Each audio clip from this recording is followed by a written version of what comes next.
Okay, welcome everyone. Hope you're having a nice day. It's Tuesday. We're going to do a Rashi from the second Aliyah in Teztave. Exciting parsha. We're reading about the big day kahuna, all the vestments and the clothing of the Kohanim. And one of the ones that's mentioned, which, sorry, I'm just going to bring this up on my screen. In the third Aliyah, one of the vestments of the Kohen Gadol in specific that's mentioned over here is what's called the tzitz. So the Torah tells us, "V'asisa tzitz zahav tahor ufitachta alav pituchei chosam kodesh lashem." You should make a tzitz, and we'll learn in a second. The tzitz is this gold plate that goes across the forehead, not of the Kohanim, but of the Kohen Gadol in specific, and you're supposed to carve into it engravings that say Kodesh Lashem, holy to God. V'samta oso al psil techeles, you have to put a string of techeles on it. V'haya al hamitznefes el mul pnei hamitznefes yiyeh, and it should be in front of the hat of the Kohen Gadol. V'haya al meitzach Aaron, it should be on the forehead of Aaron. V'nasa Aaron es avon hakodashim asher yakdishu bnei Yisrael l'chol matnos kodshehem, and it should atone for something having to do with the averos, the mistakes made with kodshim, with certain types of sacrifices. And the last instruction is v'haya al mitzcho tamid l'ratzon lahem lifnei Hashem. So the tzitz is this gold plate that says Kodesh Lashem, holy to Hashem, that's worn only by the Kohen Gadol, and it's worn specifically on his forehead. It's tied onto his forehead with a string. It's supposed to achieve some kind of atonement for Bnei Yisrael for certain mistakes made or certain things that happen in the course of offering sacrifices. And then the final instruction says that it has to be on his forehead always, liratzon, in order to effectuate ritzui, in order to effectuate appeasement or closeness between Bnei Yisrael and Hashem. It's a tool towards that ritzui, towards that appeasement, towards that rapprochement between God and the Jewish people. The obvious question here is, what does tamid mean? What does it mean that it always has to be on his forehead? Rashi asks the obvious question. He actually says that's impossible. Efshar lomar sheyeh alav tamid. It's impossible to say that the tzitz has to be on his head all the time. Sharei eino alav ela b'shas ha'avoda. Because after all, the Kohen Gadol lives and breathes and eats and sleeps and does all these things that are outside of his avoda, outside of the precincts of the Beis Hamikdash, where he cannot wear the tzitz. So clearly it's not on his head all the time. It can only be on his head during the avoda. So that might be what the pasuk means, tamid, during the avoda, meaning anytime he's serving in the Beis Hamikdash, it has to be on his forehead.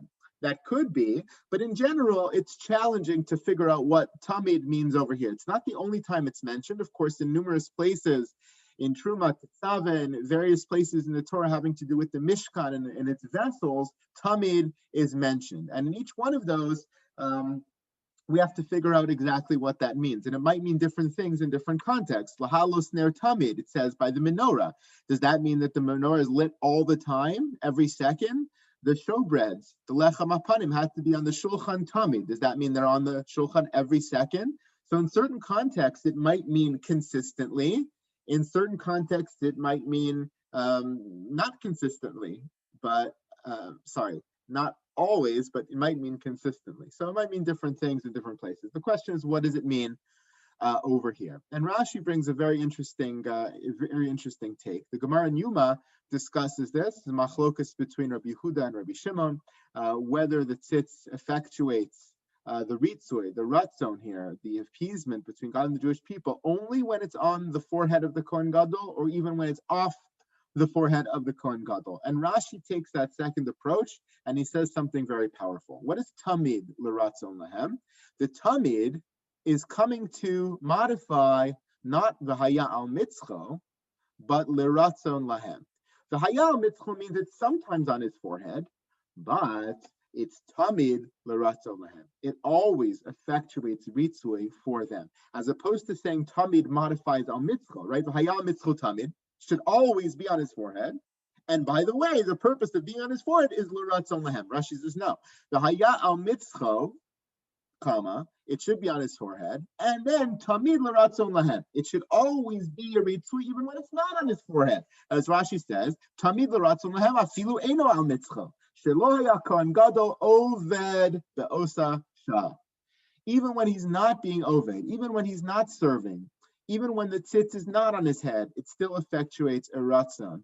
And one of the explanations or beautiful takes on this Rashi that perhaps that we can see is not only the technical halachic matter of whether we side with the position, the Gemara that says that the ritzui can happen even after the Kohen Gadol takes the tzitz off, but rather perhaps Rashi's pointing to another beautiful homiletic idea as well. And that is the Kohen Gadol may not always have the tzitz on his head, but perhaps the effect of wearing it when he does wear it can be so powerful that it can continue to affect him beyond the time that he wears it. So much so that it continues to have the effect of ritzui even when it's not on his head. And that's something very important for us to reflect on. That certain experiences we have may not be able to be tamid in the literal sense. They may not be able to be experiences we have all the time. They may be experiences we have consistently or consecutively, but not necessarily experiences that are literally tamid 24/7.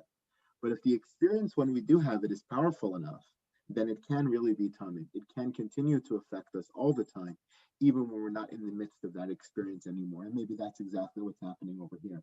The power of the Kohen Gadol and his stature and his position and his purity and the tzitz being on his head as a connection to Hashem, the connection between God and the Jewish people is so powerful that it continues to snowball and to reverberate even after he takes it off.